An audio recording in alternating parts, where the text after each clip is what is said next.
bienvenidos nuevamente para acompañarlos como todos los días a través de la pantalla de T5 Satelital, el canal del litoral argentino.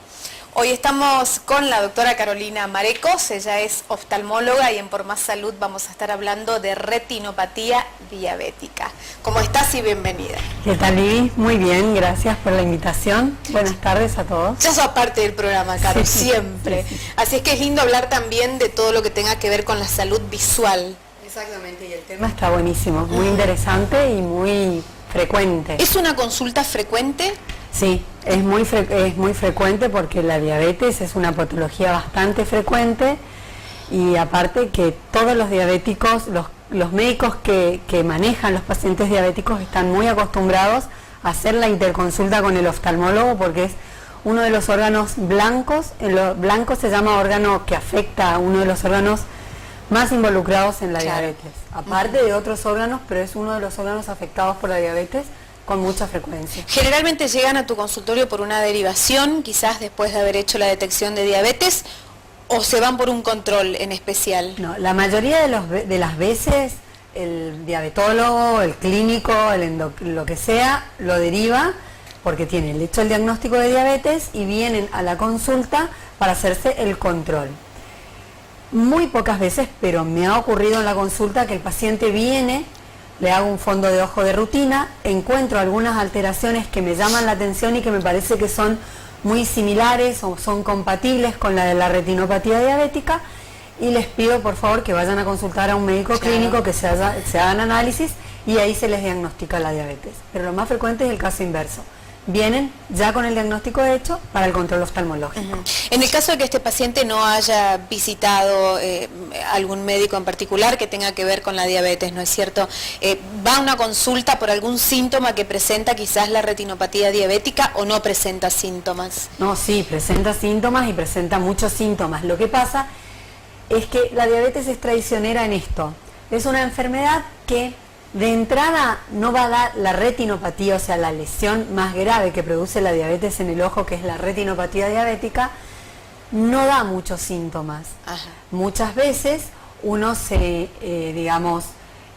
que tener muy avanzada la enfermedad para tener síntomas o tener muy mala suerte y que se afecte justo el lugar donde están la mayor cantidad de células encargadas de la visión, y entonces ahí se da cuenta. Pero ahora vamos a ir charlando un poco y voy a ir explicando bien todo esto. Sí, sí. ¿Hay algún riesgo en un paciente que no realice una consulta temprana luego de una detección en el caso de diabetes? Mira, está estipulado, todo lo que voy a hablar sobre la diabetes, en la mayoría de las veces no es que hago lo que a mí se me ocurre, sino que hay una especie de convención mundial y en Argentina nacional, sí, que se dice que el paciente, por ejemplo, que tiene diagnóstico, hay dos tipos de diabetes, arranquemos con eso. Está la diabetes tipo 1 y tipo 2. Y la diabetes tipo 2. La que es mucho más frecuente es la tipo 2, ajá, la que la agarra la gente mayor, en donde, la consulta con el oftalmólogo se tiene que hacer ni bien se diagnostica la diabetes. Ajá. En el caso de la tipo 1, que es, la insulino dependiente, la que de entrada necesita el paciente inyectarse insulina, que es en general en los niños o en la gente mucho más joven, se puede demorar más la consulta con el oftalmólogo. ¿Por qué? ¿Por qué uno tarda más en la diabetes tipo 1 que en la diabetes tipo 2? Porque muchas veces un paciente diabético tipo 2, el que no necesita insulina de entrada, puede haber estado teniendo diabetes muchísimo tiempo antes sin haberse enterado que tenía diabetes.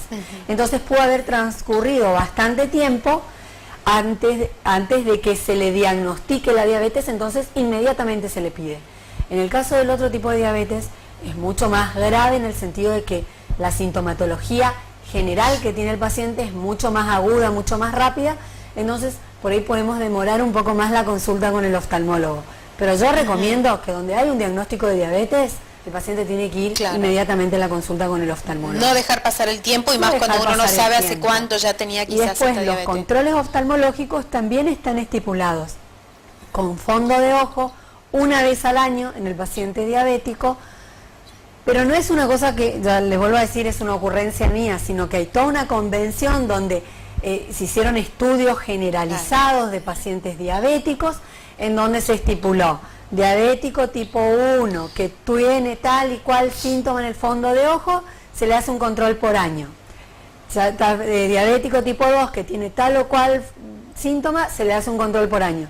Y de acuerdo a los signos que vamos viendo en el ojo de ese paciente, se van a hacer más frecuentes los controles o no, o se quedan una vez al año. ¿No es igual entonces en todos los pacientes? No, no es igual. Depende de la seriedad de la afectación en la retinopatía para que se hagan los controles más frecuentemente. Decimos que afectan los ojos para que podamos entender un poquito. Exacto. ¿Cómo va afectando? ¿Y bueno, qué zonas de los ojos afecta? Bueno, puede afectar distintas partes del ojo. La afectación, digamos, vamos de adelante para atrás en el ojo, una de las cosas que puede producir es alteración del cristalino. El cristalino es una lente, que ya he comentado, pero para la gente que no sabe, que está adentro del ojo, y el cristalino se puede afectar de dos maneras básicamente. Una de las formas es, un paciente diabético tiene mucho más propensión a desarrollar cataratas.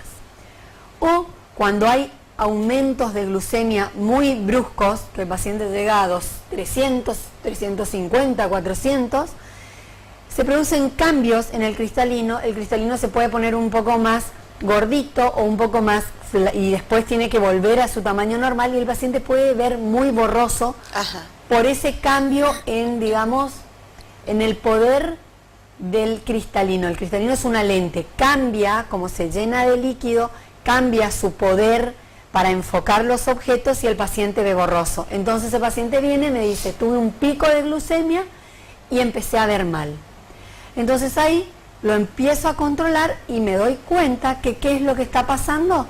Que el cristalino, al cambiar su forma, hace que el paciente, para poder ver mejor, tenga que ponerse un anteojo. Yo le puedo dar ese anteojo, pero por ahí al mes ese anteojo no le sirve.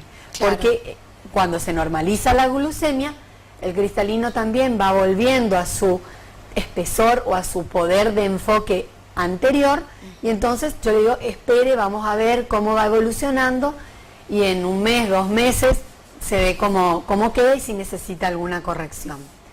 Eso cuando afecta, digamos, el cristalino. También, en casos avanzados, puede producir lo que se llama un glaucoma neovascular, que es, aparecen vasos sanguíneos en una parte del ojo que se llama el ángulo, que es por donde se va el líquido del ojo. En el ojo hay un líquido que se produce constantemente, que se va como por una especie de rejilla o de embudo que tenemos en el ojo.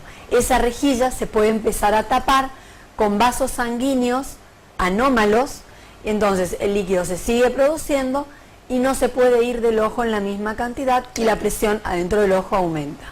Y después, lo que más frecuentemente se afecta y lo que es más serio también, igual que la del glaucoma neovascular, es la afectación de la retina, lo que se llama la retinopatía diabética. Siempre cuando viene un paciente por primera vez, esto va a ser como un monólogo porque quiero decir algo que me parece súper importante decirle a todos los pacientes con diabetes. Cuando el paciente diabético viene por primera vez a mi consultorio y yo le hago el fondo de ojo y no le encuentro retinopatía, no le veo afectación de la retina es una capa que está envolviendo por dentro el ojo. Esa capa se puede afectar en la diabetes.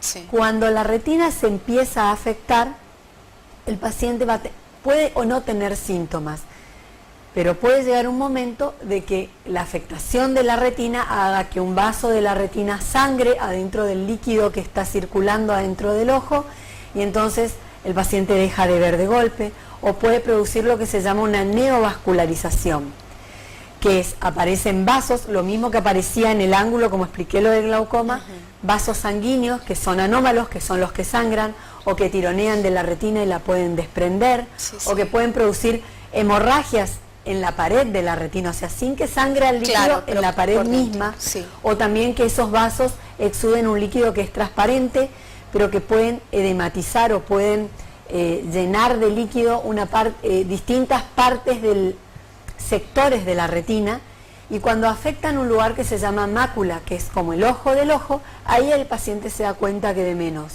porque puede estar toda la retina afectada por la diabetes, pero hasta que no se afecte la mácula, capaz el paciente no se da cuenta, y cuando se da cuenta, por ahí ya es muy tarde. Entonces, a todos los pacientes diabéticos que vienen por primera vez a mi consultorio, le digo, me encantaría poder mostrarles cómo queda un paciente con diabetes cuando no hace la tarea en la casa. Claro. Para que tomen conciencia, porque la diabetes es la principal causa de ceguera en el mundo, te diría. Ahí viene una pregunta importante también. ¿Pueden llegar a perder la vista, doctora, si no realizan un control? Es muy frecuente que si el paciente, no porque no venga a controlarse conmigo, porque el paciente puede venir a verme todos los días si quiere, pero si va a su casa y no compensa su diabetes, come pastas, no hace el tratamiento, no camina, tiene sobrepeso, etcétera, etcétera, no va a haber nada que yo le pueda hacer. Claro. Lamentablemente, todo lo que yo tengo que hacer, todo lo que yo puedo hacer por el ojo de un diabético, son todas intervenciones en la retinopatía diabética donde le tengo que destruir la retina afectada para que no se siga lesionando. Pero si viene el paciente con una retinopatía diabética que puede ser de dos tipos, no proliferativa o proliferativa. ¿Cuál es la diferencia entre las dos? La no proliferativa, yo le miro el fondo de ojo y no veo que hay neovasos. La diabetes, produce isquemia en zonas de la retina. Isquemia es cuando falta vascularización. Entonces, al no haber buena vascularización, ¿qué hace el organismo? Dice, uy, me falta oxígeno. ¿Qué puedo hacer para tener más oxígeno? Y la retina dice, vamos a hacer vasos nuevos para que circule sangre y venga el oxígeno en esa sangre.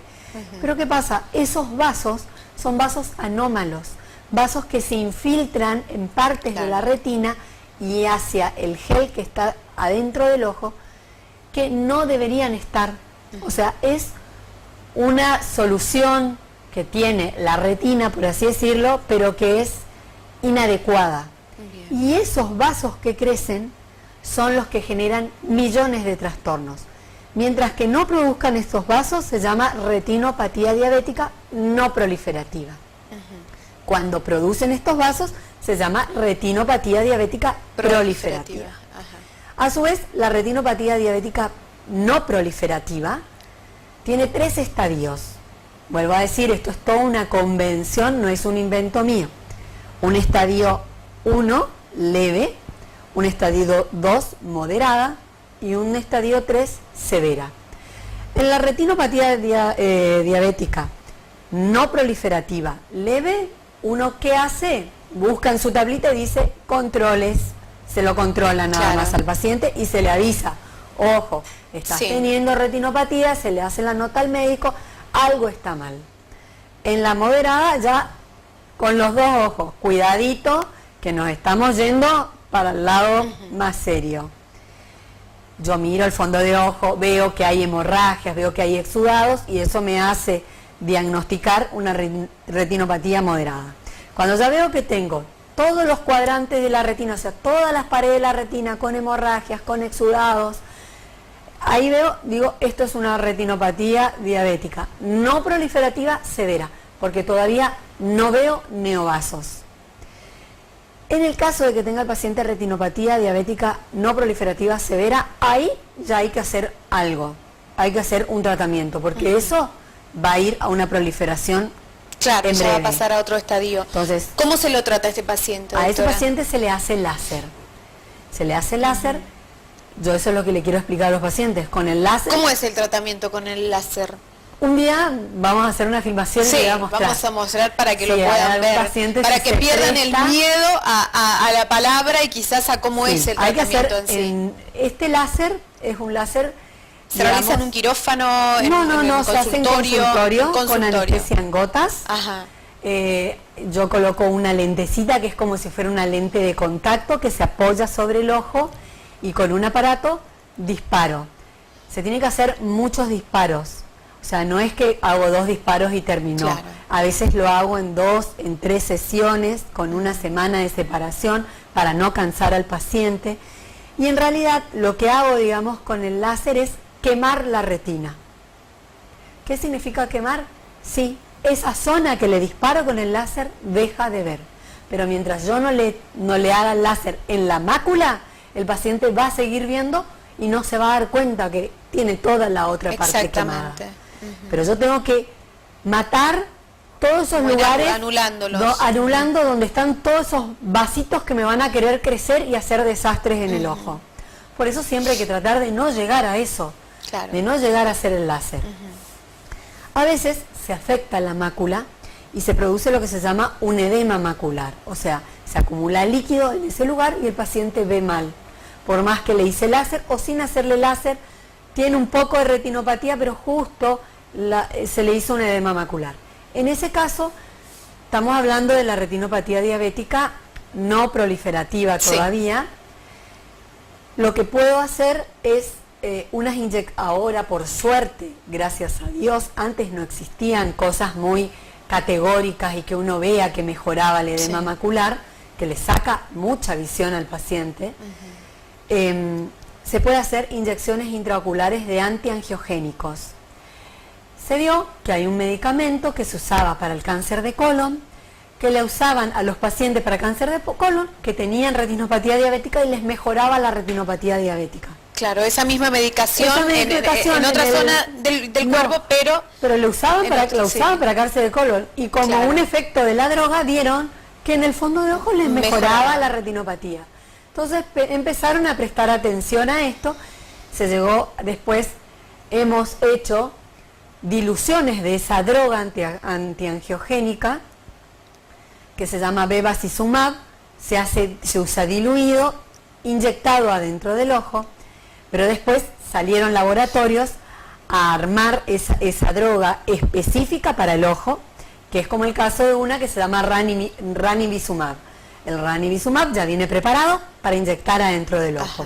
Y se hacen 3 inyecciones intraoculares, o sea, el paciente ahí sí tiene que ir a quirófano, es un ratito, pero hay que hacerlo en un ambiente quirúrgico, porque hay que inyectar un líquido adentro del ojo, eso puede tener bichitos, tiene que estar en un ambiente quirúrgico. Exactamente. Se inyecta y se hacen 3 dosis, con un mes de separación entre cada dosis. ¿Y eso en qué ayuda, doctora? Eso disminuye muchísimo, en la mayoría de los casos, el edema macular y el paciente empieza a ver mucho mejor. Y aparte, muchas veces el paciente, cuando le hacemos el láser ni siquiera les marca porque tiene muchísimo edema. Entonces le hacemos las inyecciones del antiangiogénico, le disminuimos el edema de la retina. ¿Y en cuánto tiempo ya empiezan a ver quizás el cambio y a ver mejor? Algunos ven muy rápido, a los 20 días están viendo mejor y hay que hacerle varias dosis. Lo que pasa es que muchas veces hacen 3 dosis, que son como dosis de carga. Claro. Pues se espera y se ve si baja la visión, hay que seguir haciéndole, se puede hacer en forma indefinida. Pero les vuelvo a repetir, lo ideal sería no llegar a estas instancias. Y justamente es lo que hablábamos al principio también, la importancia que tienen compensados estos pacientes en cuanto a los deberes, cuando dice de hacer en la casa, con todo lo que tenga que ver con la alimentación, la actividad física, la medicación. Hay muchas obras sociales que me mandan a pedir lo que se llama, para poder autorizarles la droga antiangiogénica, me mandan a pedir que les haga lo que se llama una hemoglobina glicosilada. La hemoglobina glicosilada es un estudio que nos da una idea aproximada de cómo estuvo su glucemia los últimos 3 meses. Porque pasa muchas veces que el paciente, ¿qué hace? Va a hacerse el análisis de sangre porque nos está tomando todos los días, lo que sea, para llevarle al médico. Y ahí recién hace todo bien. Hace todo perfecto. Hace toda la Sucede, ¿no? un engaño para uno mismo. En realidad, pobre. Claro. Yo entiendo. En parte los entiendo a los pacientes. Pero la verdad es que te estás engañando. Si esa hemoglobina glicosilada da mayor de 7, la obra social no les autoriza hacerse el antiangiogénico. Claro. Porque de nada sirve que se haga el antiangiogénico si él su glucemia no la tiene controlada. Yo le digo a los pacientes, ay doctora, pero ¿cómo estoy así si yo vengo todo? Le digo, puede venir a verme todos los días, dormir conmigo, venir a mi casa. Yo la miro 100 veces. Le hago 70 láseres, le hago 80 inyecciones. Pero si usted en su casa no hace la tarea, no hay caso. Exacto. No hay nada que yo pueda hacer. Usted para ayudarse, usted mismo se tiene que ayudar usted solito. Y en su casa, siempre cuando viene algún familiar, le digo, por favor, ayuden a su papá, a su mamá, a su abuela, a su hermano, lo que sea, de que hagan una cosa, le hagan la dieta y demás.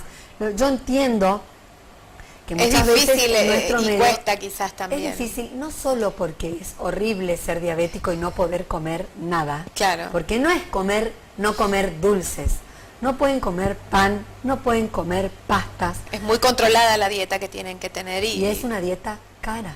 Exacto. Es una dieta, a ver, una persona que no tiene tanto poder adquisitivo, ¿qué come? Come pan, come fideos, come arroz. Se hace una mezcla con unas tortas con harina. Claro. Eso es malísimo Aumenta, para el sí. diabético. Entonces, lamentablemente, yo sé, eso es re difícil, pero bueno. Hay que tratar de alguna manera de ver a la compensarlo también en lo forma que se de puede hacer. Sí, muchos pacientes me dicen, doctora, la dieta es carísima. Sí, yo los Sí. reentiendo. Sí, Los como reentiendo. los celíacos y demás y tantas otras enfermedades que uno, es cierto, depende del poder adquisitivo que tenga. Y ahí te hablé hasta la no proliferativa. De ahí pasamos a la, bueno, ahí en la no proliferativa puede ser que sangre adentro del ojo, ahí ya hay que hacer cirugías y sacar el líquido adentro del ojo, reemplazar con un aceite, se llaman vitrectomías. Cuando ya está más avanzado, cuando ya es proliferativa severa, ¿qué pasa? Puede haber desprendimiento de retina. Se pueden desprender todas las paredes del ojo y la verdad ahí ya estamos... Pasamos a otra Sí, cosa que es ya. grave, vamos a Grave decir un y estadio más grave. la Desde verdad allí la es importancia que- del control, como nos decía, ¿no es cierto? Sí. Empezar desde el hogar, desde la casa, con todo lo que tienen que hacer Sí. para mejorar y Lamentablemente, compensar su diabetes. Caminar mucho, bajar de peso, Sí. hacer la dieta, tomarse la glucemia y ser conscientes de que si usted hace 2 días dieta para ir a hacerse la glucemia, de nada le sirve. Claro, exactamente. Vamos a seguir hablando de este tema luego de la pausa. Estamos en vivo con la doctora Carolina Marecos, ella es oftalmóloga y aguardamos a cada una de tus consultas que le vamos a estar respondiendo aquí en el programa, luego de la pausa.